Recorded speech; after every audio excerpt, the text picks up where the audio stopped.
Have you ever felt totally calm and grounded after a yoga class, only to lose your patience not even 10 minutes later? Or maybe you've done all the things meditation, journaling, yoga, but you still feel like something is missing. I get it, my friend. And if you can relate, go ahead and drop a heart in the comments or just nod your head along with me. Now, that is because yoga isn't just something that we do on the mat, it's something that we live. And when you learn to take your practice beyond the mat, beyond the poses, everything changes. Now, in today's episode, we're going to be breaking down why yoga is so much more than movement, how taking your practice beyond the mat transforms your daily life, and I'll share a personal story that helped to shift some things for me. By the end of this episode, my hope is that you will understand exactly why this matters and how it might change the way you see yoga forever. So, welcome or welcome back to the Magic Mindfulness Podcast, my friend. I am your host, Rachel Hupp, and this is where we explore how to take yoga and mindfulness off the mat so that we can live it in our everyday lives. Now, whether you are brand new to these practices, whether you are brand new to this work, or if you're looking to deepen your practice, you are in the right place.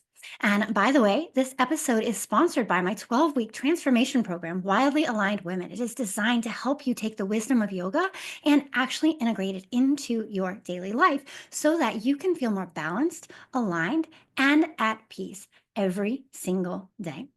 More on that later, but let's go ahead and dive in. So, why does it matter? Well, it is so easy to get up in the same patterns of overthinking, of reacting instead of responding, of feeling disconnected from ourselves, like we've kind of lost touch with who we are, right? There are so many ways that we can break free from that cycle. But yoga offers us a path that is both simple doesn't mean easy, simple and profound. And so when we take yoga off the mat, we start living differently. We approach our life differently. We approach the way we show up for ourselves and others differently. We feel more present, more intentional, more at ease in how we show up every single day. And if that sounds like something that you could use more of in your life, let me know in the comments. What is one area of your life where you would love to feel more grounded? Now, thinking back to my own practice now, like many people, I came to yoga initially for the physical practice. I loved, at the time I was doing more intense vinyasa flows, and I loved the workout. I loved building up a sweat. I loved how energized I felt at the same time. I don't know, there was something about it, that mind body connection. There was this sense of bliss. Sometimes we say yoga stoned, right? There was a sense of bliss after class that I couldn't quite put my finger on. And I remember back in the earlier days of my practice, when I started actually attending a studio, I had a yoga teacher who shared a theme throughout her class that really stuck with me. And she talked about finding the balance between strength and grace, between steadiness and ease, between masculine and feminine, not just in our physical practice, not just in our practice on the mat, but also in how we live our lives. She wove this idea throughout the class, really guiding us to feel both the effort and the softness, the power and the surrender, the strength and stillness, the peace and presence. And it hit me. It wasn't just about the physical practice. Yoga wasn't just the movements, the shapes of my body. It was about how I was moving through my life.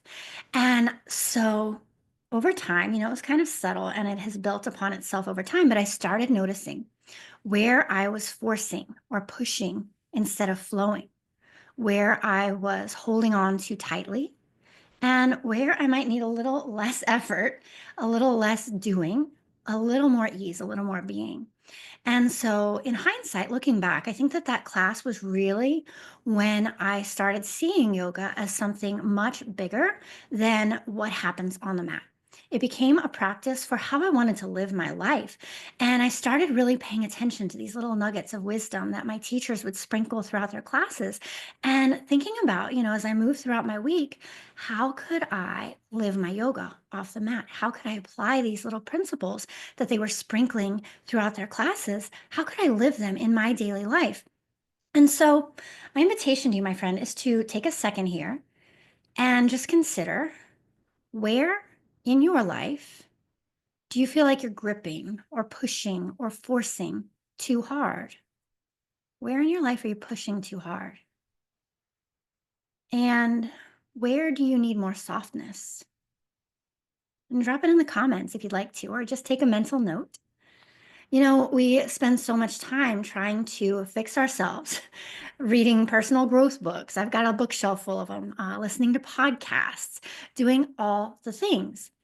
But transformation, it's not about adding more. It's about peeling away the layers that keep us from feeling like ourselves. And, one of the biggest layers that we can peel away is doubt, self doubt. We second guess ourselves because, I don't know, from a young age, we're taught to look outside of ourselves for answers, to follow the rules, to meet expectations, and to do things the right way. So that over time, we start believing that wisdom comes from somewhere else, somewhere outside of us, a book, a teacher, a checklist, when in reality, that wisdom, that inner knowing has been inside of us all along. And yoga is magical because it helps us to unlearn this conditioning by bringing us back into our own body, into our breath, and connecting us with our intuition. There's a saying I love: yoga is the journey of the self, through the self, to the self. It's peeling away all of these layers that prevent us from trusting ourselves, that prevent us from tapping into our intuition, that prevents us from showing up exactly as who we are. And so that's why in the next video, I want to dive a little bit deeper into this. And I'm going to show you exactly why we lose trust in ourselves. And I'll share with you a simple shift to start getting it back. So let's bring this full circle. The big takeaway from today: yoga isn't just something you do, it's something you live, it's something you are. When you take your practice beyond the poses, it is magical. Everything shifts. You start to move through life with a deeper awareness, with more intention, with more ease, because you're no longer treating yoga as a moment in life, but as a way of being. And that leads us straight into our next conversation, because while learning to live your yoga is powerful, the real challenge is trusting yourself enough to follow what you already know deep down. So if this spoke to you, take a moment today and notice, reflect, slow down, and pay attention. Where in life do you feel like you're forcing instead of flowing? Drop a thumbs up in the comments if this is something that you needed to hear today. And here's the thing: learning to live your yoga is only one piece of the puzzle. The real challenge, trusting yourself enough to follow what you already know deep down. And like I said, that's exactly what we're going to be covering in the next video. We're going to be talking about why we lose trust in ourselves and how yoga helps us to reconnect. So if you have ever second guessed yourself, overthought every decision, or felt stuck in self doubt, then this one is for you. I'll see you in the next video, my friend.